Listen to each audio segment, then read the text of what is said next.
სწორად გაიგონ, მოკლედ ის რაც მაგან გააკეთა. ნაკბენებიც აქვს სახეზე. მოვაწერე ხეწელის სახელი. ტერორისტთან არ მიცხოვრია 21 წელიწადი. რომ მთლიანად შენობა გაჟღენთილი იყოს სუნით. ხო, მე არ მჯერა ამ რაღაც კონსპირაციების.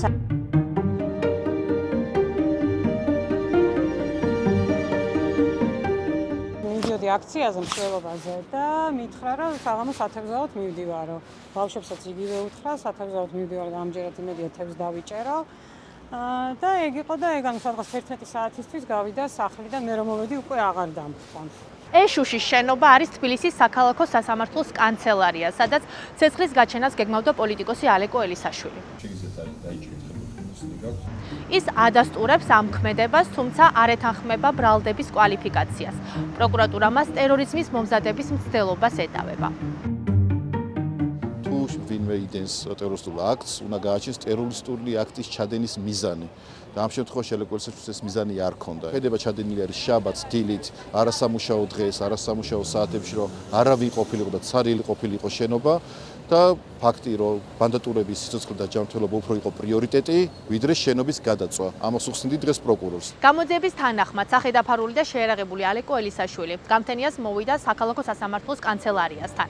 ჩამტრია ჩაქუჩით შუშა და შეიჭრა შიდა ტერიტორიაზე. მოასხა ადვილადაალებადი ნივთიერება ტექნიკასა და იქ მდგომ სხვა ნივთებს.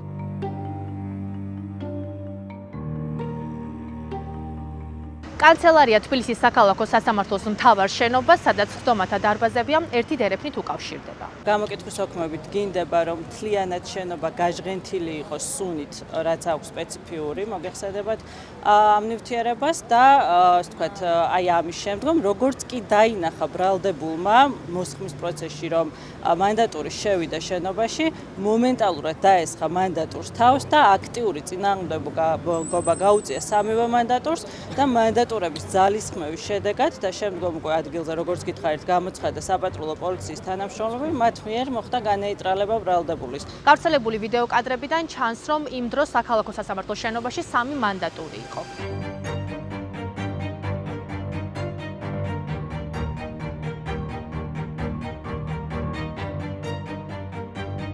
მათ სახეზე აღენიშნებათ დაზიანებები, ნაკბენებიც აქვს სახეზე და ერთ-ერთ მანდატურს აქვს ხელზე დაზიანება. ტერორისტი რო არ არის ალექსანდრე ეს ვიცი და ტერორისტთან არ მიცხოვრია 21 წელიწადი და რა ვიცი ტერორისტი რო ყოფილიყო სხვანაირად წარიმართებოდა ყველაფერი, ალბათ შეძლებდა რომ უფრო კარგად დაეგეგმა და ისე დაეგეგმა რომ დაესრულებინა ის თავის ჩანაფიქრი და პოლიტიკოს ალეკო ელისაშვილს 15 წლამდე პატიმრობა ემუქრება. უბრალოდ მინდა რომ ადამიანებმა სწორად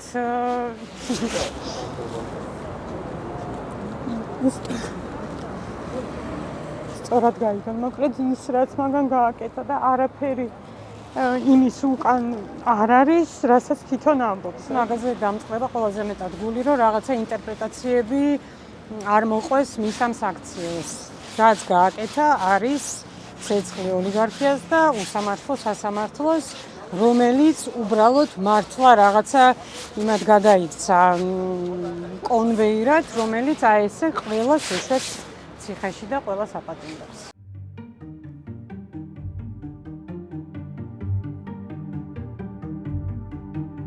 შედარებით რელევანტური იყო ის მუხლითაც გამოძიება დაიწყო და 2 დღის განმავლობაში ამ გამოძიების ქვეშ აგროვებდნენ ამ მტკიცებულებებს და ის ძირითადი მასალები რაც ჩაგვარდა ამ გამოძიების ქვეშ იყო, ხო? ეს არის 197 მუხლის ვესინივთის დაზიანების მუხლი, რომელიც თვალისწინებს 3-დან 6 წლამდე ბევრად უფრო მსუბუქი მუხლია. თუმცა ეს გადაკვალიფიცირება, რომელიც მოხდა 9 საათით ადრე ბრალის დადგენილების გაცნობამდე, აი ეს მაფიქრებინებს ეს უკვე პოლიტიკური ნიშანი შემოვიდა და ცდილობენ რომ ალექსანდრე ელისაშვილი მაქსიმალურად დასაჯონ იმ ჩადენილი ქმედებისთვის, მისი წარსული გამოცდილებიდან გამომდინარე თუ რა დაპირისპირებაში იმყოფება ის ხელისუფლებასთან.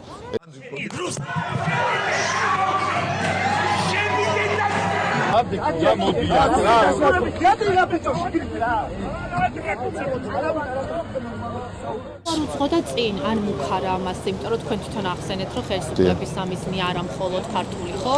რუსეთში არაერთი ადამიანი მეკითხება. კი, მე ვკითხე აღნიშნულ დაკავშირებით და თვითონ უარყოფს ახლა.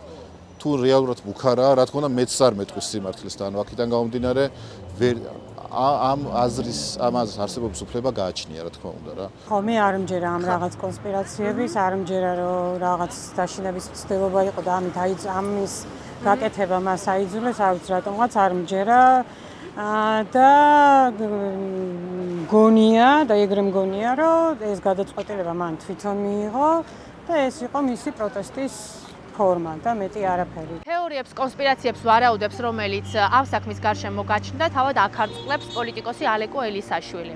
ის აცხადებს, რომ მისი ქმედების მიზანი პროტესტის გამოხატვა იყო და არავის დაზიანება არ სურდა. ვთქვით, რამ დამარტყა და რამ მიკმინა, რა მოხდა და რატომ ვარ აქ. მე მინდოდა ცეცხლი წამეკიდებინა უსამართლობისთვის, რეპრესიებისთვის და ძალადობისთვის, რაც ამ ქვეყანაში არის და რომლის განმახორციელებელი სტრუქტურა ხართ თქვენ. ვინმეს მოკლა რომ დომოდა იმ მანდატურებიდან არავინ ცოცხალი არ იქნებოდა. კარგად ფლობ იარაღს. ვეღარ ვიტევდი უსამართლობის ყურებას, როგორ დაათრევენ პატარა ბავშვებს კატებივით. მე თვითონ ნახე პოლიციელი, რომელსაც სიამოვნებდა სისხლები რომ დიოდა და პოლიტიკურ დებატებში ჩემოვიდა. ხობიდან გადავძვერი ვიჯექი და ვფიქრობდი, გადავიდე თუ არა. მე ჩემს თავზე გაუბრაზდი, როგორ უნდა შემეშინდეს, უკან როგორ დავიხიო. შემოლაწუნება მინდოდა, რომ ამ ქვეყანაში დავრჩით კაცები, რომ არ ვეგუებით უსამართლობას და არ შევეგუებით.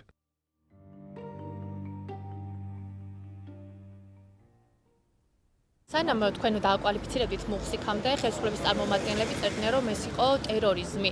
ხო არ ქონია გავლენა ამ პოლიტიკურ განწყობებს მუხლის გადაკვალიფიცირებაზეც, რატომ დაემთხვა პროკურატურის და პარტიული პოზიციები ერთმანეთს? ნამდვილად ვერ გეტყვით, ვინ რას წერდა, თუმცა ერთი რაც შემიძლია განგიცხადოთ ცალსახად, როდესაც სისხლის სამართლებრივი დევნის დაწყება ხდება ამა თუ იმ პიროვნების მიმართ, ერთადერთი, რასაც გადამწყვეტი მნიშვნელობა აქვს კვალიფიკაციისათვის, ეს არის ის მტკიცებულებები, რაც სისხლის სამართლის საქმეზე მოიპოვება და რა თქმა უნდა არც ეს საქმე არ არის გამონაკლისი.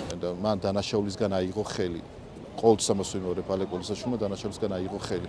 ეს რატო ვამბობ? იმიტომ რომ მას ჰქონდა თან იარაღი, 3 მანდატური შემოვიდა შენობაში და მას შეეძლო მარტივად მოეგერიებია და გადაეწვა ის შენობა. ეგრეთ წოდებული პროკურატურის აზრით რო თქვა, ჩაედინა ტერორისტული აქტი.